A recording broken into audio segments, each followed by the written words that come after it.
Assalamualaikum warahmatullahi wabarakatuh. Good evening, respect lecture, especially Mr. Riri, my English lecture. On this occasion, I will present about English language learning innovation. My discussion topic is the English language learning and its development in Indonesia. Let me introduce myself first. My name is Farah Tiansah. You can call me Ferry. I was born in Kudus 20 July 2004. There, table of content, there are three sub-capture here, consisting of capture 1 to 3. Is number 2 and is number 3. Table of content, capture number 1 includes page 1 introduction, page 2 history, page 3 curriculum development, and the last page 4 evolution of teaching methodology. Introduction. English has become one of the world's most important languages is in this era of globalization. English learning in Indonesia has a long history that has evolved alongside political, social, and educational change in the country. From the colonial era to the era of independence to the era of reform and digitalization. The approach and methods of teaching English have continuously transformed. Language education policy in Indonesia is heavily influenced by the historical context and the nation needs. Di mana di bagian pendahuluan itu bahasa Inggris telah menjadi salah satu bahasa yang paling penting di dunia dalam era globalisasi ini. Pembelajaran bahasa Inggris di Indonesia memiliki sejarah panjang yang berkembang seiring dengan perubahan politik, sosial, dan pendidikan di negara. Nah, dari masa penjajahan hingga era kemerdekaan, hingga masa reformasi dan digitalisasi, pendekatan dan metode pengajaran bahasa Inggris terus mengalami transformasi, di mana kebijakan pendidikan bahasa di Indonesia sangat dipengaruhi oleh konteks historis dan kebutuhan negara. Historis in Page 2. This is period important event impact on English learning, di mana ada periode, peristiwa penting, dan dampak terhadap pembelajaran bahasa Inggris. Number 1, that's colonial period, yaitu masa penjajahan Belanda. Important event is introduction of English in the education system and impact on English learning. English was introduced as a subject, although it was not yet dominant. Di mana peristiwa penting dalam masa penjajahan Belanda yaitu pengenalan bahasa Inggris dalam sistem pendidikan. Kemudian dampaknya yaitu bahasa Inggris diperkenalkan sebagai salah satu mata pelajaran meskipun belum dominan. Number 2, 1942 to 1945. Important event, Japanese occupation, impact on English learning, the elimination of English language teaching as part of the revision of the education system. Di mana pada masa pendidikan Jepang, dampaknya tuh penghapusan pengajaran bahasa Inggris ya, sebagai bagian dari revisi sistem pendidikan. Number 3, 1945. Important event, Proclamation of Indonesia Independent, impact on English learning, English teaching resume, di mana pada masa 1945 peristiwa pentingnya tuh proklamasi kemerdekaan Indonesia dan dampaknya pengajaran bahasa Inggris kembali dilanjutkan. Is number 3. Is number 4, sorry, 1960. Important event, my Wechendorf statement, impact on English learning. English is designated as the first foreign language in secondary school. Di mana peristiwa pentingnya yaitu pernyataan Mr. Wechendorf, dampaknya bahasa Inggris ditetapkan sebagai bahasa asing pertama di sekolah menengah. In the last 1967, important event, Minister of Education Decree no 096 19667. Impact on English learning, a strong legal basis for teaching English in Indonesia. Peristiwa pentingnya yaitu Keputusan Menteri Pendidikan nomor 096 sampai atau 1967. Dampaknya yaitu landasan hukum yang kuat untuk pengajaran bahasa Inggris di Indonesia. Aspects number 3, curriculum development atau perkembangan kurikulum. English language learning curricula have undergone significant change from initially focused solely on grammar to teaching methods that's priority, communication skill, the use of digital technology, and cultural understanding. This shift in occurring as the world become increasingly connected and technology advance rapidly, making English more than just a language lesson, but also a vital tool for communication with people from different country and cultures. Di mana pada perkembangan kurikulum mengalami perubahan besar tuh. Dari yang awalnya hanya fokus pada tata bahasa, kini berkembang menjadi cara mengajar yang mengutamakan kemampuan berkomunikasi, penggunaan teknologi digital, dan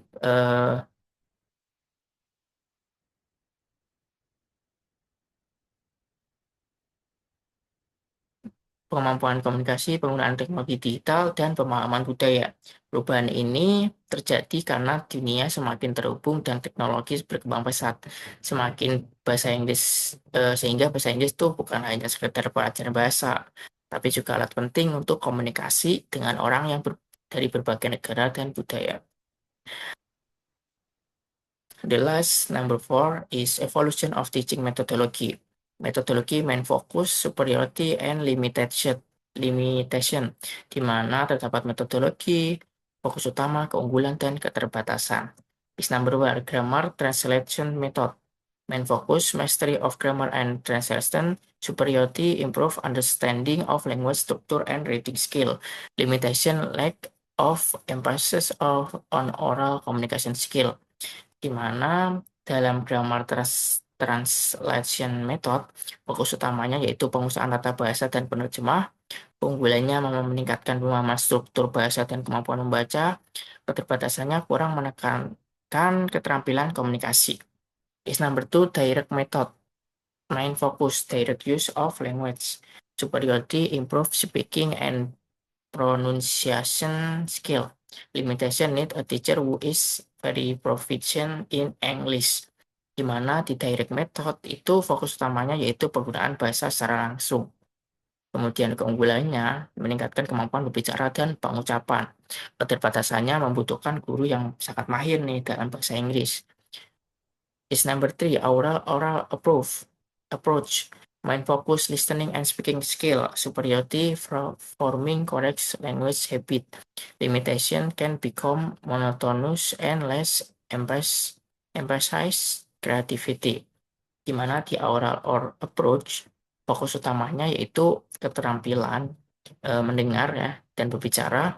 Keunggulannya yaitu membentuk kebiasaan berbahasa yang benar. Kemudian keterbatasannya dapat menjadi monoton dan kurang menekankan kreativitas. And the last, communicative approach, main focus effective communication in real context. Superiority, improve communication skill practically. Limitation, require adequate resource and authentic material. Di mana yang terakhir yaitu communicative approach. Fokus utamanya yaitu komunikasi efektif dalam konteks nyata nih. Dan keunggulannya yaitu meningkatkan kemampuan komunikasi secara praktis. Keterbatasannya memerlukan sumber daya dan materi autentik yang memadai. Nah, itu merupakan tabel yang membandingkan ya berbagai metodologi pengajaran bahasa Inggris yang telah digunakan di Indonesia. And the capture number 2, next one is the role of teacher education institution. Page 2, challenge in learning. Page 3, the influence of technology. And the last, future prospect. Page 1, the role of teacher education. The role of teacher education institution is not limited to imparting teaching knowledge and skill, but also encompass in enjoying professional development. This is to maintain the quality of English teacher and ensure they remain relevant to change in the curriculum and teaching methodology. Nah, gimana di peran lembaga pendidikan ya? The role of teacher education, peran lembaga pendidikan ya, itu tuh tidak hanya terbatas pada pemberian pengetahuan dan keterampilan mengajar, tetapi juga mencakup pengembangan profesionalisme berkelanjutan. Hal itu tuh karena mencegah ya kualitas guru bahasa Inggris agar tetap relevan dengan perubahan kurikulum dan metodologi pengajaran. And the page number 2, challenge is learning. Number 1, limitation of teacher competence. Number 2, quality gap between region. Through is number 3, limitation of authentic material. And the last, social culture factor and time allocation limitation. Nah, tantangan dalam pembelajaran bahasa Inggris di Indonesia itu tuh terbagi dalam 5 ya. 4, berarti 4 nih, di mana limitation of teacher competence, yaitu keterbatasan kompetensi guru. Nah, biasanya kan penyebabnya dari keterbatasan kompetensi guru yaitu minimnya pelatihan profesional biasanya. Terus akses terbatas terhadap sumber belajar. Kemudian quality gap between region, yaitu kesenjangan kualitas antar daerah. Nah, penyebabnya apa? Penyebabnya itu biasanya distribusi sumber daya yang tidak merata atau prioritas pembangunannya tidak merata gitu. Terus yang ketiga yaitu limitation of authentic material, yaitu keterbatasan materi autentik nih. Penyebabnya apa? Yaitu biaya tinggi, akses terbatas, kurangnya adaptasi materi. Number 4, social kultur factor and time allocation limitation, yaitu faktor sosial budaya dan keterbatasan waktu lokasi. Penyebabnya apa? Minimnya lingkungan pendukung nih. Kemudian kalau keterbatasan waktu lokasi, yaitu beban mata pelajaran yang banyak atau kurikulum yang padat. Aspects number 3, the influence of technology. Technology benefit for English learning, application atau or platform example, yaitu pengaruh teknologi terhadap pembelajaran bahasa Inggris. Terdiri dari teknologi, manfaat untuk pembelajaran bahasa Inggris, dan contoh aplikasi atau platform. Nah, number 1, internet. Benefit for English learning, access unlimited authentic learning resource. Application BBC Learning English, di mana di internet ini akses sumber belajar autentik itu tak terbatas. Tentunya apa? Yaitu di BBC Learning English. Teknologi number 2, mobile application. Benefit for English learning, flexible and personalized learning. Application Hello English. Yang kedua yaitu aplikasi mobile ya, di mana pembelajarannya fleksibel dan personal. Contohnya apa? Hello English atau Halo Bahasa Inggris ya. Number 3, social media, benefit for English learning, authentic language interaction learning community. Aplikasinya Facebook. Gimana? Yang ketiga yaitu media sosial ya, yaitu manfaatnya interaksi sosial autentik atau komunitas pembelajarannya tuh autentik gitu. Contohnya apa? Yaitu Facebook, Instagram, Twitter, TikTok. Is number 3, video platform. Benefit for English learning, visual and auditory learning. Application YouTube. Gimana yang ketiga yaitu platform video. Manfaatnya apa? Pembelajaran visual nih bisa. Kemudian contohnya YouTube. Yang keempat, conference platform. Benefit for English learning, interactive distance learning. Application Zoom, Google Meet, Microsoft Teams. Nah, yang keempat ini ada platform konferensi. Manfaatnya apa? Pembelajaran jarak jauh interaktif. Contohnya Zoom, Google Meet, atau Microsoft Teams. And the last, artificial intelligence or AI, benefit for English learning, personal learning assistant, autocorrect, application ChatGPT or Grammarly. Dimana yang terakhir yaitu kecerdasan buatan, manfaatnya asisten pembelajaran personal, bisa individu ya, secara individu atau koreksi otomatis. Contohnya apa? Grammar. terus AI GPT, ChatGPT bisa seperti itu ya. Aspect number four, future prospect.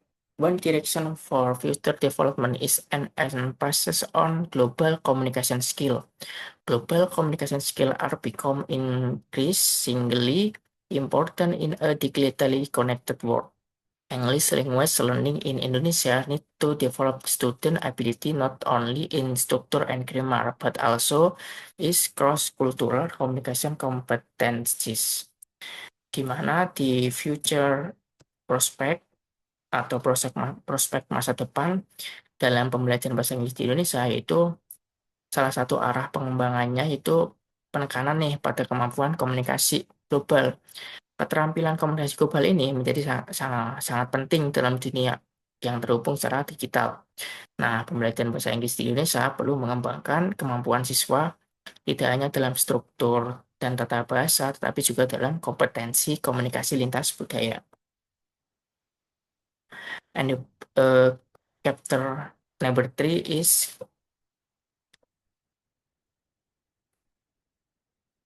sim. Aspect number three is kesimpulan.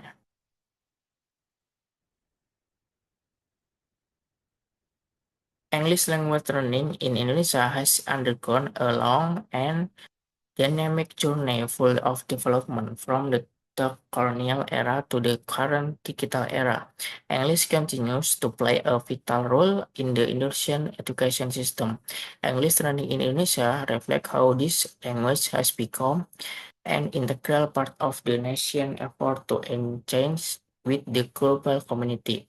Di mana kesimpulannya yang bisa didapatkan yaitu pembelajaran bahasa Inggris di Indonesia telah mengalami pembelajaran panjang nih yang penting, yang penuh dengan dinamika dan perkembangan. Dari masa penjajahan Belanda hingga era digital tadi ya. Bahasa Inggris terus memegang peranan penting nih dalam sistem pendidikan di Indonesia. Bahasa Inggris mencerminkan bahasa menjadi bagian integral dari upaya bangsa untuk terlibat dalam komunitas global atau the global community. Despite embracing many development, English language learning in Indonesia still face various challenges such as limited teacher competence, quality gap between region, limited authentic material, and social culture factor. Nah, meskipun telah mengalami banyak perkembangan, pembelajaran bahasa Inggris di Indonesia masih dihadapkan pada berbagai tantangan seperti keterbatasan kompetensi guru, kesenjangan kualitas antar daerah, ataupun keterbatasan materi autentik, dan juga faktor sosial budaya. Is number three, English learning Indonesia is not just about mastering structure and vocabulary, but also about opening a window to the world, facilitating culture and knowledge exchange, and prepare Indonesia young generation to become competitive global citizens. Di mana pembelajaran bahasa Inggris di Indonesia bukan hanya tentang menguasai struktur dan kosakata, tapi juga tentang membuka jendela ke dunia, memfasilitasi pertukaran budaya dan pengetahuan, dan mempersiapkan generasi muda Indonesia untuk menjadi warga global yang kompetensif. Thank you for my presentation. Wassalamualaikum warahmatullahi wabarakatuh.